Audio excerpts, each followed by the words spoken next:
Hi YouTube, Darth here. What a week in the CTE it has been. If you haven't heard about all the changes yet, buckle up because this is a long list and there are a lot of big changes. I'm talking big, like that's what she said kind of big. So let's get started. First up in the CTE list of changes was a tweak to the blinding time of flashbang grenades. They now blind enemy players for a total of 10 seconds and friendly players for 5 seconds. That might not sound like much, but that's a lot of time. It's more than enough to break through the stalemate at lockers or metro, or throw one around the corner and kill those pesky campers with a quick peek. If you still don't believe me, I'm going to put a timer in the corner so you can think about that change. There were a number of HUD changes this week. For starters, you can now control the size and visibility of the minimap. So if you thought that it took up too much space or was too obtrusive, now you've got the power to change that. If you didn't think it was big enough, you can now make it enormous. Really, you can change just about anything you want in regards to the minimap.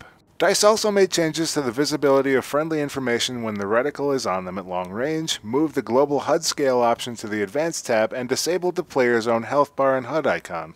That's the one over your head, not the information on your HUD's UI. DICE moved the chain-link HUD out of the way of the information stream, and squad leader and commander orders should now be a bit more visible. Soldier movement continued to get tweaked this week as most acceleration on soldiers was made nearly instantaneous.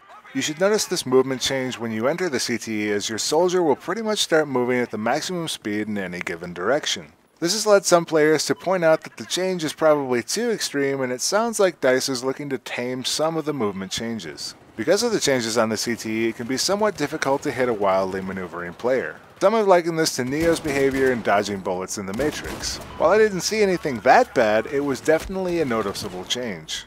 DICE made some pretty big changes to game modes this week, the meekest of which was a change to Obliteration Competitive where they reduced the disarm time on the bomb.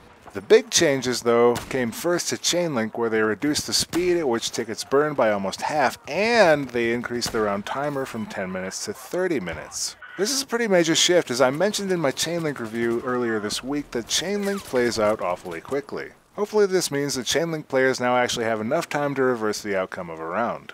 The other big change was an addition of a Classic mode to Battlefield 4. Classic mode, if you're not familiar, is a throwback to previous Battlefield titles. In brief, it's roughly a hybrid between normal mode and hardcore mode.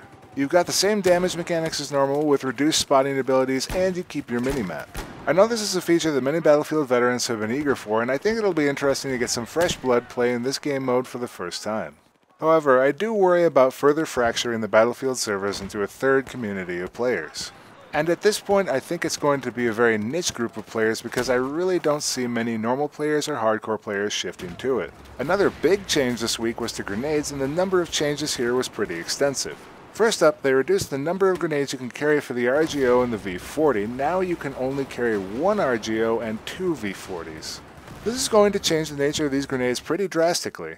No longer are you going to be hit by 2 pretty much unavoidable RGO grenades right in a row from a single player. Now they're pretty much only good for finishing off a player that's already mostly dead. As for the V40, well, I think this grenade has pretty drastically gone from being the best grenade in the game to being the worst. I think it'll still have a niche role for players that need to lob a long throw grenade. But for now, I think I'll be switching to the M67 frag. The next enormous change was to the resupplying of grenades. In most cases, they've gone from just a few seconds to more than 20. This even includes explosive rounds like the XM25. My hope is that this will drastically change the nature of choke points on maps from being a constant explosion to being actual gunplay. I suppose we'll know if DICE was successful in decreasing the spamminess of grenades in the game if the number of players on no explosive servers goes down. You're probably familiar with these objects. They feature pretty prominently in the Battlefield 4 vanilla maps. If you've ever tried shooting around them, you'll know that they are seriously flawed. I've died more than a few times trying to shoot through what looks like a space only to have my bullets bounce in my face. Well, no more. DICE has cleaned up the lion statue, store stack, and a number of others. I'm definitely a fan of this change, but I can think of dozens of other places in the game where this problem still occurs. Ultimately, it's going to come down to players finding the worst offenders and helping DICE to correct them. This is a great fix, and one I actually wasn't expecting since it involved changing assets that have been in the game since launch. Though it's a bit comical currently, DICE added a distinctive effect for when you score headshots on a targeted player. I've noticed that they don't always seem to be playing from the heads of players, so there's probably a little bit of work that needs to still be done. It's kind of a nice touch to see when you're hitting your opponent's most vulnerable point. though I think that Battlefield Hardline's distinctive markers were a little bit easier to read. And finally, a pretty massive change to almost every gun in the game. DICE reduced the maximum damage on every gun by 1. This change doesn't apply to DMRs or bolt-action rifles, but it's a pretty sweeping change regardless. This is definitely going to change up what people use as their preferred weapons. As an example, the SR2 went from being a 4-bullet killer to being a 5-bullet killer at close range.